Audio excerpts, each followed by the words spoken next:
racing, and just got off work here on Sunday, and been kind of a crazy day so far.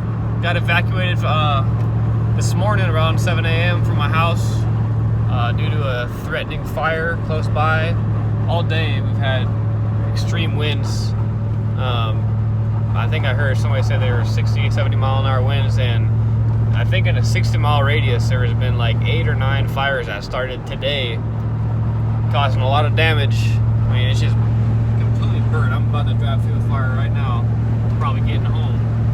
I don't know why they all started today or whatnot, but I think some of it has to do with PG&E not shutting down their power like they said they were going to be doing, and stuff is hitting the ground. Transformers are blowing up and making a bunch of sparks, setting everything on fire because it is dry here. As you can see, these hills are just like kindling, ready to be lit. So that's what I'm dealing with today. Gonna go home and see if I still have a house. Check back. All right, guys, I'm here at home, and as you can see, I still got a house, thankfully. So that fire got put out before it got too crazy. I think they only said about 30 to 50 acres burned. But the sketchy part was the wind was just blowing, like I said, like 75 miles an hour. I heard this direction. So got really thankful they put that out in time before it got too hairy. But here I am. I'm in the shop tonight. It's really dark out. You know, get home at 6:45, 7 o'clock. And it's pitch black out, so thanks a lot, daylight savings, for that one. So what I really wanted to talk about in this video was, oh, there goes the light on, how out here on the West Coast, stock car racing is pretty much dead when you're comparing it to other parts of the country where it's flourishing pretty well right now. They got a lot of cars, a lot of car count. I got some research I'm doing. I want to let you guys know some facts in the later part of this video, but I got to get a couple more things together before I can tell you guys everything. So I'm going to show you guys what I'm doing in here.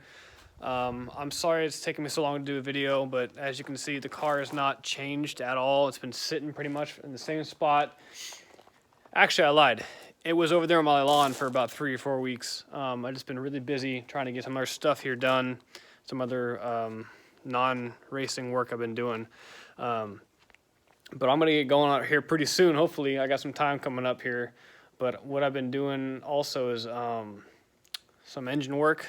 One thing I really like about the off-season, I do get some time to do some engine work, which is probably one of my favorite parts of racing. I really enjoy building the motors and trying to make them better each year and more reliable and whatnot. So my racing partner, Johnny, I think I told you guys before that I ended up putting together a motor for him at the beginning of this year. He had some early troubles this year, and basically we started from a bare block, and I basically put it together within like 2 or 3 weeks. It was something ridiculous, and it ran all year long pretty good, but I wanted him to take it out and tear it down so we can inspect some of the stuff, some of the wear and whatnot.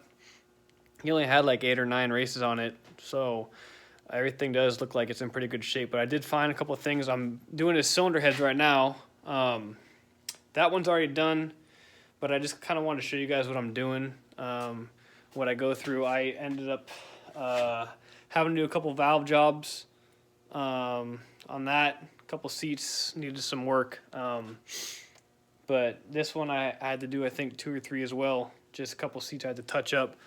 And there was one guy I had to straighten out. The guide was all crooked, and it was kind of tight.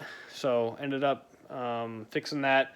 And right now I'm going over some springs, installed height issues, and just checking everything over, making sure everything is going to be able to hold up for a whole nother season. He is running a solid roller cam in his motor.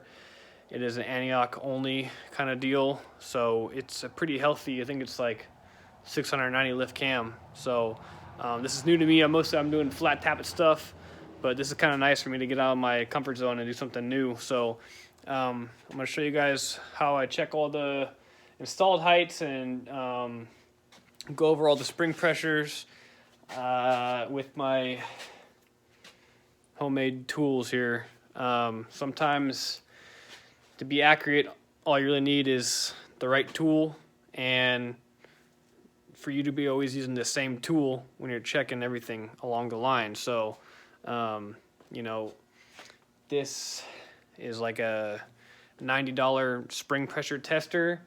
But the good thing is I bought some calibration springs to go along with it from, I think they're Iski Cams.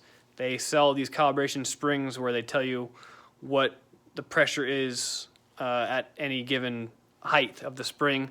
So I did check it, and this thing is pretty dang close. I'm about 5 pounds off on the low side, in the low range, like the 100 to 200 range, and then on the high side, which I'm dealing with now, like 600 PSI, I'm 5 pounds high. So it's not bad compared to the other, you know, $400, $500, $600 pressure testers out there. But you do need a drill press to use that. And then, like I said, I'll show you guys what I'm doing here, and stay tuned.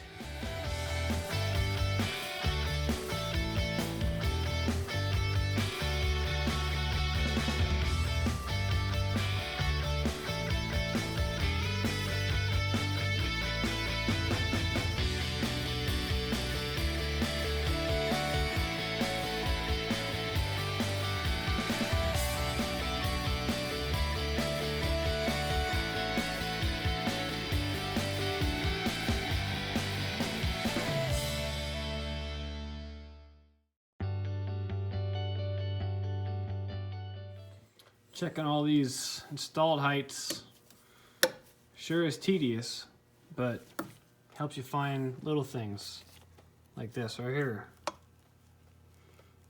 don't know if you can see with the camera, but this thing's got a lot of slop in it.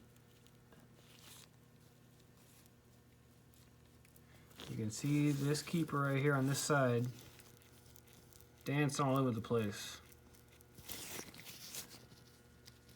Oh, it makes it even better right there. Now that is going to cause a problem down the road. It's going to wear out one of these keepers. And when it does that, the other one's going to get torn up too. And sooner or later, they're going to pop out. And then down goes your valve into your piston. Just a matter of time. So I've got another baggie here full of extra keepers, and when I take that one out on the right side and put in a known good one, the Watuti goes away on that retainer here. So little things end up being big things in the future.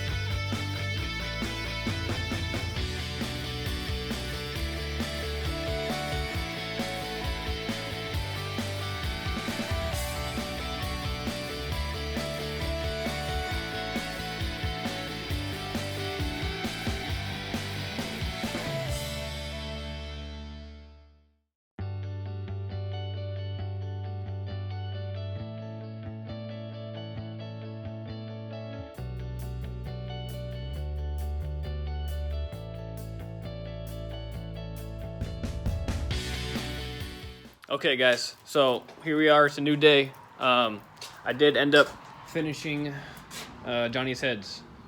They're all done. You guys saw the kind of fast forwarded version of that. I'm not sure why this is. Maybe somebody out there can enlighten me on why my YouTube videos are not able to be longer than 15 minutes long. When I see other people uploading videos that are 20, 25 minutes long, I don't understand why that is. So anyways, I'm gonna have to make the rest of this video on a different separate video altogether. It should be labeled part 1, part 2 kind of thing. So just go over to my racing page on YouTube, is Trezian Racing, and find the video that says part 2, and I'll see you guys there.